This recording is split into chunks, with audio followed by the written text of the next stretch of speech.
Hello, everybody, and welcome back to Pick and Roll. This is your show that goes live every weekday on the board on YouTube, as well as the board HQ on Twitter. If you guys have been enjoying the content so far this season, please make sure you have subscribed to our YouTube channel, The Board, and please make sure if you're watching this stream in particular that you have given us a great thumbs up to help us get on some more recommended pages. And today, of course, we're looking for that bounce back day. It was an unfortunate day for the betting yesterday. 3 same game parlays, all of which consist of one winner and one loser. So I think it is the first 0-3 day of the season, but a solid picks to work with. 2 official plays coming later, hopefully to recover from that. Still, though, the season as a whole down to 73 and 54, plus 10.3 units and 6.9% ROI, and still plenty of opportunity to get that even better over the course of the rest of the season. But let's go chronologically, starting with the bottom, just to recap the picks. First of all, Pacers at the Magic. This is a game that came down to the wire. The Pacers kind of made it interesting late. Ultimately, Orlando got a lot of people to score, and Franz Wagner was not really one of them, even though Buddy Hield cleared easily. Pips, what were your thoughts on this one? As you said, like everyone, like it was like team effort. Everyone had a good scoring night. Wagner did play it well, but didn't score a lot. So yeah, unfortunate. I went with the same game parlay because Buddy Hield's line was juiced. His line was like minus 140, and I didn't want to go with that juice line, so I added Wagner. And I think he's the only player that didn't cover his alternative line on the entire Orlando Magic. And yeah, he was the guy that I trusted the most because I think he's their best player, and Yep. he had a bit slower night. So happens. Yep. These things happen, of course, with the handicapping process. You typically, sometimes the juice is worth it, but based on the strategies we've done with this show, we try to avoid that. Pips has tried to avoid that. So things like that happen. Second one, Damian Lillard got 60 points. So this was no problem for him. Jordan Clarkson, unfortunately, we are going to have to take this one by the hook. He ends on 18 points here. What were your thoughts on this one? This is the one that I like satisfied with. Like this one went like as expected. Clarkson had some very good looks and just didn't score. If I was to go again, I would love this bet again. So yeah, he just didn't get, like, he had only one free throws, even though he was aggressive and attacking inside. He shot, I think, 4 for 10 inside the paint, missed some couple of sitters, missed couple of layups, shot, I think, like 1 from 4 in the last 3 minutes of the game. And yeah, we just needed only 1 point. And yeah, Damian Lillard, like 32 and a half point was a crazy high line, and he was passive a lot of couple of last games. So I didn't want to pull the trigger on 32 and a half. It just seemed a bit high, and then he does this, like, yeah. It's severe with Damian Lillard. Like, he can score, like, as I always said, like 40 points every night, and you never know, is he going to be aggressive for the first minute or he will have a slow start. If you take a look at the games against the Lakers, they didn't defend him very well at all. Like, whatever everyone's saying about Beverly and stuff, he just had an off night. And so last night he made everything. Like, he literally made everything. He was pulling out from the half court, and every three went in. Like, so yeah, just Yeah, and it is a bit sour that he ends on the 18 and a half, so we will have to update our hook counter and fresh to that 2-1 on that one, but hopefully these things will balance out as I expect them to. Final one, Keegan Murray covers his 3-point line pretty quickly in this one. This is obviously a game I had my eyes fixated on. And this was kind of like the Franz Wagner situation. Scotty Barnes was excellent. He had 10 assists, but so was every other Raptor who was scoring at will. And the Raptors looked really good against the Kings here, but Scotty Barnes just didn't really take a lot of shots here. I don't know if you watched this one as well, Pips.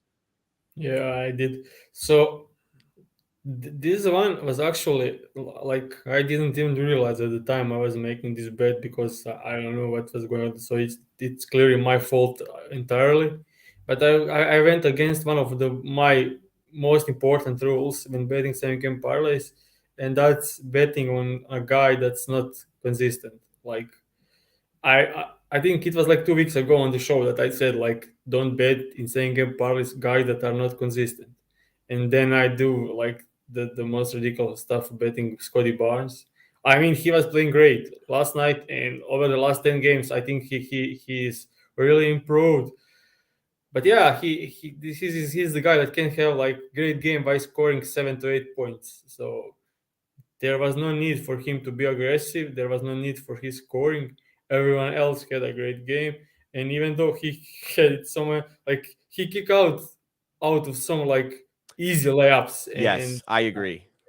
yeah, so I don't know what, but like 10 assists, get everyone involved, played great, was good on defense too. So like great game for Scotty. But yeah, I was like I went against my rules. Like Siakam, like he'll always get to 20 field goal attempts, and in this positive matchup with below average defense, if he gets 20 field goal attempts, he's covering an alternative line like very much higher rate than Barnes. So I'll just say like nothing to say, but that this was a my mistake and poor bet from my side, and yeah, happens.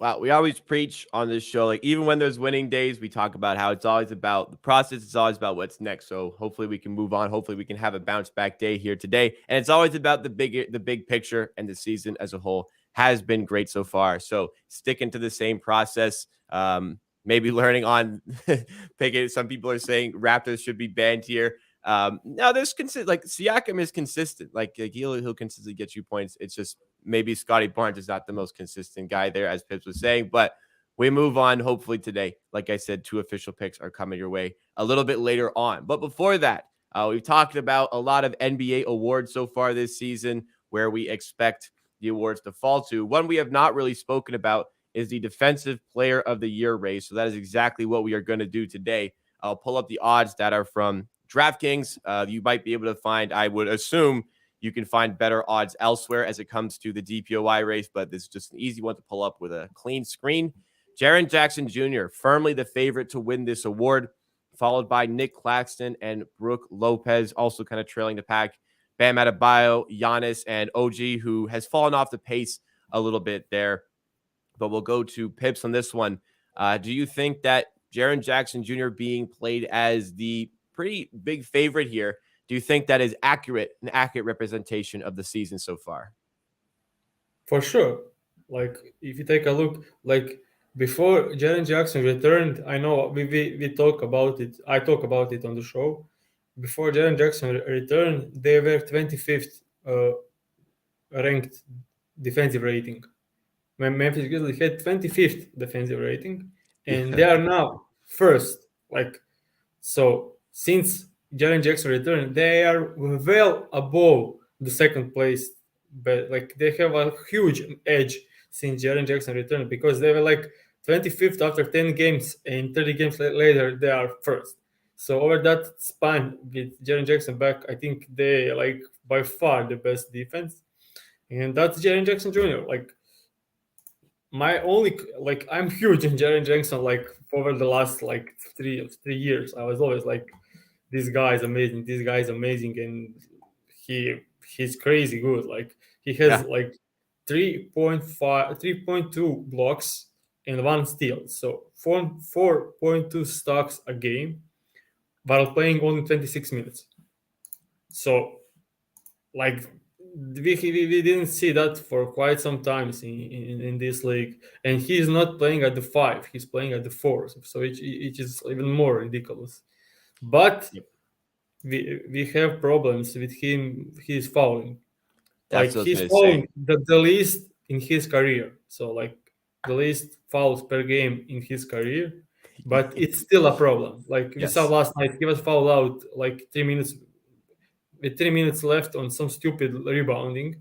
Like he doesn't make fouls when he's trying to block the shots. He makes fouls on rebounding, like some offensive fouls when he just rocks the guys in the chest, and like he makes stupid fouls that should be easily corrected because it's not like on defending the rim. Like I don't think he makes ton of fouls there. Like, but when guys miss shots and he goes for the rebound and stuff, he needs to get rid of that. And yeah, I mean, if he gets in some time of his career that he's able to play 32 to 35 minutes a game, that will be like amazing. If you take a look at the per 36 minutes, he almost averaged 6 stocks per game. So Yeah. that's unbelievable. So yeah, he just needs to stay on the floor and be healthy, and I think he's a clear winner.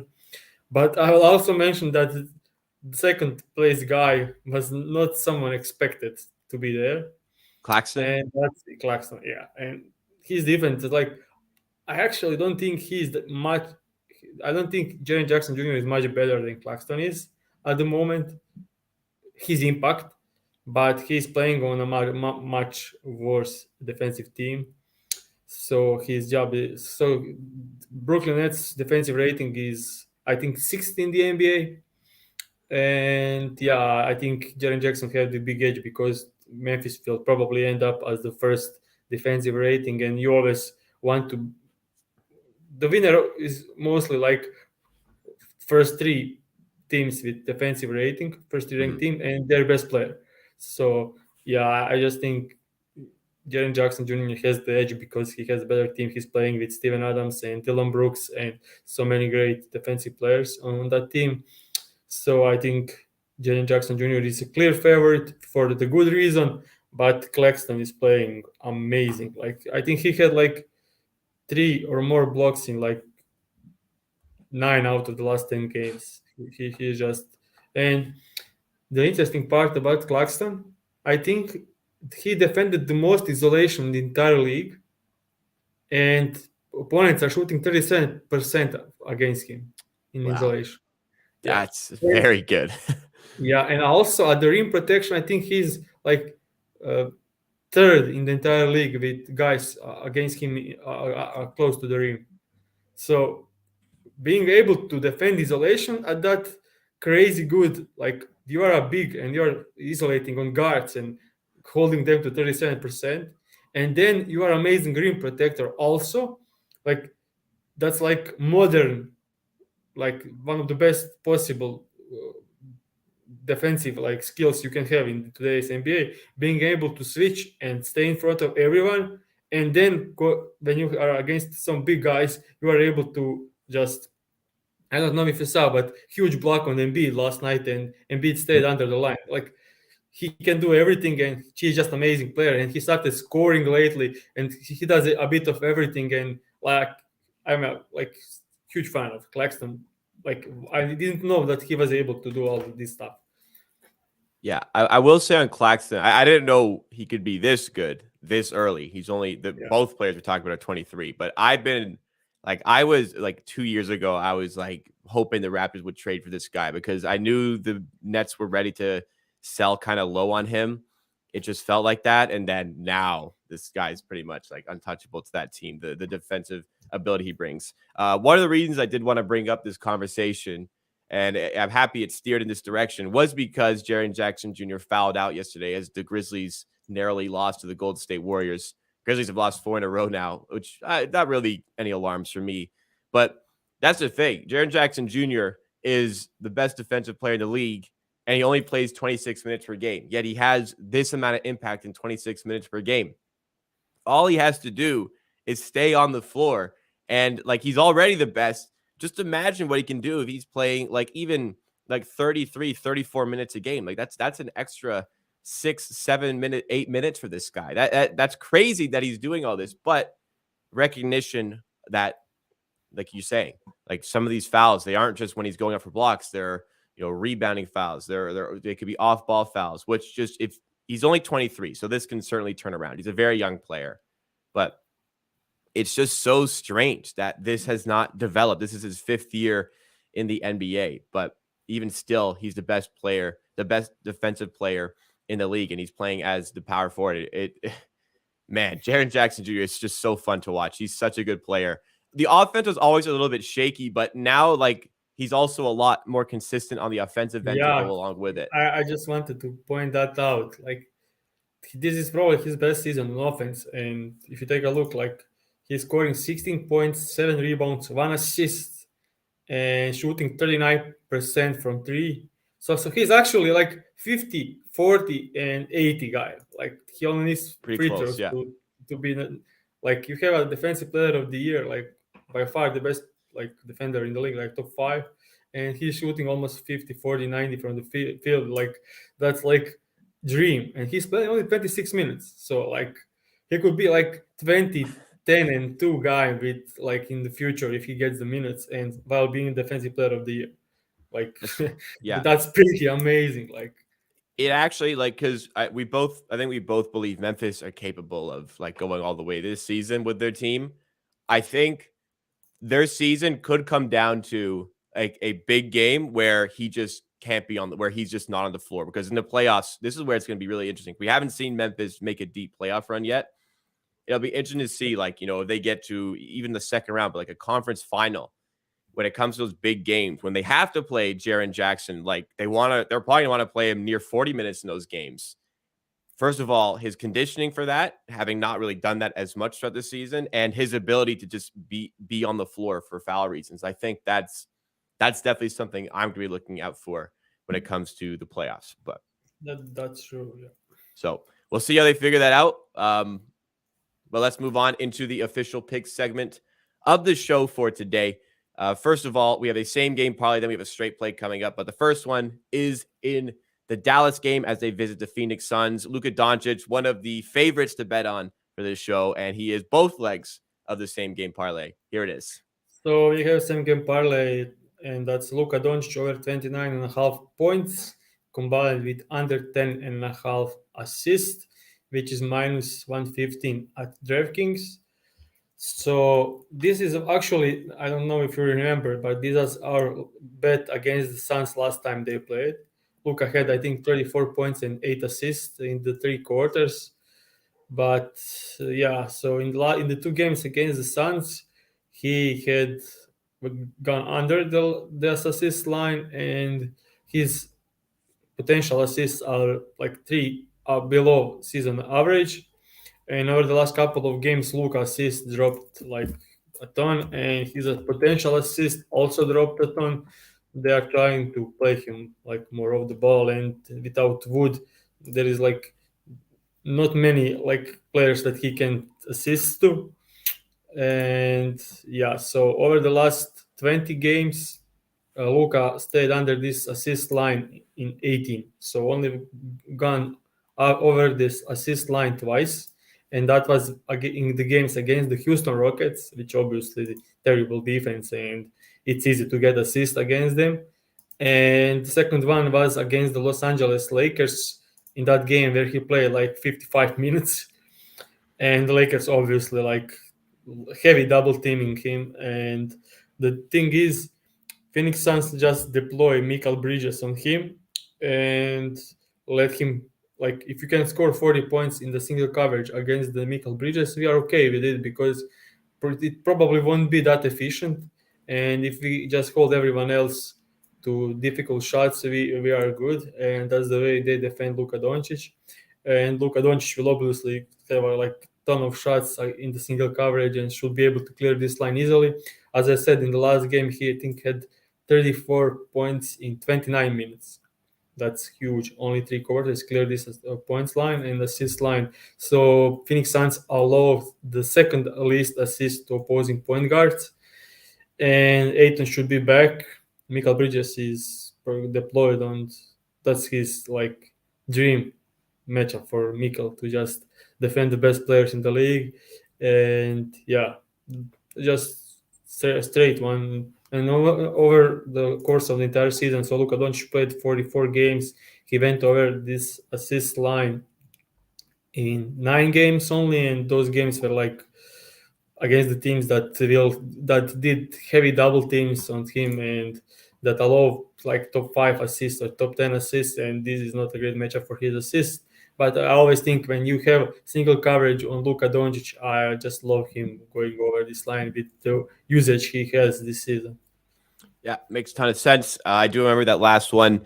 Just let Doncic kind of do his thing. As long as he's not getting other guys involved as much, you can still score more and win the game. That's been the Phoenix Suns game plan. And playing into that, this is one where I feel like sportsbooks aren't really recognizing that sort of matchup. So maybe this one could get shaped over the course of the day by people who have that sort of intel. So nice spot there. Let's move into the second pick here. This involves the Brooklyn Nets against the Detroit Pistons, and Kyrie Irving is the player of focus. So we are betting to Kyrie to score over 29.5 points, which is minus 150 on DraftKings. So this is a bit like weird spot because this is a back-to-back game, but he had 30 points in the last game against the 76ers that did amazing defense on him, and he was able to score 30 points. In the last back-to-back game without KD, he scored 48 points against the Utah Jazz. And these two teams played earlier this season, and Kyrie Irving had 38 points playing next to KD, who scored 43. So we had a game where KD was playing, he scored 43 points, and Kyrie scored 38. And now there is no KD, so even more usage for Kyrie. And yeah, I just think this Pistons defense won't be able to stop Kyrie. And yeah, I just hope this game can stay close. The Brooklyn Nets on back-to-back, and I think Pistons didn't have a game for like 2 or 3 days, so they should be able to compete. And they have, I think, everyone back now for this game. I think only Stewart is questionable, but Hayes is back. They have Ivy, Bojan Bogdanovic, Duran is back. So with everyone back, I just hope Stewart plays also, so they can compete and stay in this game. But in the last game, they had Kyrie Irving scoring 38. They had KD scoring 43, and it was like a single possession game into the like last minute of the game. So like if you take away KD 43 points, I mean I don't think there's many players on this Nets team that can replace that. TJ Warren is almost out of the rotation, which is weird. He played so well, but he I think had 11 minutes last night. Ben Simmons, not a scorer. Claxton depends on everyone else. Royce O'Neal, not a scorer. Joe Harris, not a scorer. Like this should Don't be forget like Yuta Watanabe, though. yeah. So we have like most of these guys are just like spot up shooters and non-scorers like Ben Simmons. So I think this is a spot like against big defensive team just for Kyrie to just take over and shoot a ton. Like the same thing against the Utah Jazz where he scored 48 points. Because if you take a look at Kyrie, like he had some tough matchups. Like okay, he had Phoenix Suns scored 30 points. He had Golden State Warriors, like they were throwing everything at him, and he scored 38 points. And in the last game against the 76ers, like he scored 30 points. So he was covering this line in difficult matchups, and the only positive, like easy matchup for him was Utah Jazz, and he scored 48. So I think he is in a great spot against this a bit one of the worst defensive teams in the league. And Yeah, also, Pistons are allowing like second most points to the opposing shooting guards. So also struggle. That's their weak spot also. Yeah, makes a lot of sense on the handicap here. There was people in chat before you came on that were talking about how a lot of big spreads today, this including 7.5 isn't crazy. That's the spread on this one. But I remember what you said a couple of weeks ago that I'll reiterate here. Don't let a big spread affect a good handicap. So if you're giving a good handicap on a game, don't let the spread kind of deter you away from that. This isn't even that large of a spread to begin with. And along with that, typically for player props like this, the blowout factor or the spread is factored into those lines. So when there is such a strong handicap, like respect, like it kind of sounds easy, but like to simplify it, who else is going to be putting up all these points for the Brooklyn Nets? I like the spot here on Kyrie Irving. All right, let's go to the recap. First of all, Dallas at the Suns, Luka Doncic over 29.5 points and under 10.5 assists. That is minus 115 at DraftKings. That will likely be 30 plus points instead of 29.5 on the site in case you need a little bit of help finding that in the second section. And then straight play on Kyrie Irving for his player prop here. Over 29.5 points against the Detroit Pistons. Brooklyn are at the Barclays Center for this one. Minus 115 at DraftKings, also over there. And that has been your show. Hopefully we can find the bounce back day that we are looking for today. A couple of great spots here. If you guys have been enjoying the content so far this season, you've been tailing the picks, please do us a favor. Give us a thumbs up on this stream. Give us a thumbs up on YouTube. And also, wherever you're watching, if you can come over to YouTube and subscribe here as well, or if it is your first time watching on YouTube, we do a show like this every weekday between 11:15, 11:30 start time, a.m. Eastern time. Get subscribed to the board. And also, if you're listening in podcast form, rate and review 5 stars. Final thing I'll ask is that you visit thehammer.bet, type it in your browser, thehammer.bet, for more sports betting content across different sports, especially as the NFL playoffs are heating up. Thank you again, guys. We'll see you tomorrow for more from Pick and Roll.